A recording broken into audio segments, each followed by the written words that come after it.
High class, I hope you all are doing well. Okay, یہ ہمارا remaining chapter جو ہے وہ یہاں سے اسٹارٹ ہوگا. پیار بھائی کا. پیارے نبی صلی اللہ علیہ وسلم نے فرمایا، ترجمہ: ایک مومن دوسرے مومن کے لیے ایک عمارت کی طرح ہے جس کا ایک حصہ دوسرے کی مضبوط بنتا ہے. ٹھیک ہے، اچھا، مطلب اس کا انہوں نے ترجمہ بتایا. ٹھیک ہے، انہوں نے ارشاد فرمایا کہ ایک مومن جو ہے وہ کیا ہے، وہ ایک عمارت کی طرح ہے.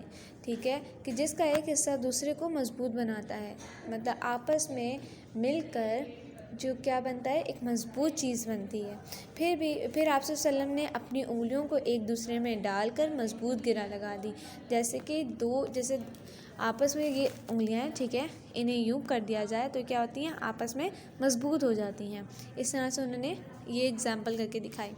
ٹھیک ہے، یعنی اسد نے کہا، یعنی ساری دنیا کے مسلمان ایک جسم کی مانند ہیں. یہی مطلب ہے نا اس حدیث کا ابو؟ اس نے پوچھا کہ یہ جو سارے مسلمان ہیں وہ ایک جسم کے مانند ہیں نا ابو؟ اس نے اپنے ابو سے پوچھا تو ابو نے کہا، جی بیٹا، بالکل. ہمارے پیارے نبی صلی اللہ علیہ وسلم اسلامی اخوت کے ذریعے نفرت اور دشمنی کی ساری رگیں کاٹ دیں. آپ صلی اللہ علیہ وسلم اپنی آخری خطبے میں ارشاد فرمایا. انہوں نے اس کی بات کی تصدیق کی کہ ہاں تم یہ ٹھیک کہہ رہے ہو. ٹھیک ہے، پھر انہوں نے نبی صلی اللہ علیہ وسلم کا ارشاد فرمایا جو ان کا آخری خطبہ تھا. اس میں انہوں نے کیا کہا، آغا رہو کسی عربی کو کسی اجمی پر، کسی اجمی کو کسی عربی پر، کسی سفید فام کو کسی سیاہ فام پر، اور کسی سیاہ فام کو کسی سفید فام پر کوئی فضیلت حاصل نہیں ہے. ٹھیک ہے، انہوں نے واضح کر دیا گیا کہ جو یہ سب چیزیں ہیں کسی کو ایک دوسرے پہ فوقیت نہیں حاصل. ٹھیک ہے، انس نے کہا، لیکن ابو ہمارے استاد نے تو بتایا ہے کہ اللہ تعالیٰ نے خود گروہوں اور قبائل بنائے ہیں. پھر اس کا کیا مطلب ہوا؟ اس نے پوچھا کہ جو ابو ہمارے ساتھ بتاتے ہیں کہ جو گروہوں اور قبائل بنائے گئے وہ اللہ تعالیٰ نے بنائے ہیں، تو وہ کیوں بنائے؟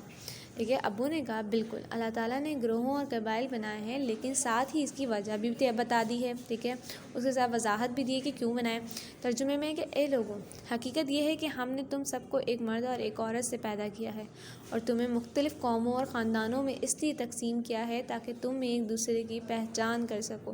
اگر سب ایک جیسے ہو جاتے تو پھر کوئی ایک دوسرے کو پہچان نہیں سکتا. اس لیے اللہ تعالیٰ نے خاندان اور قبائل بنائے تاکہ سب ایک دوسرے کو پہچان سکیں.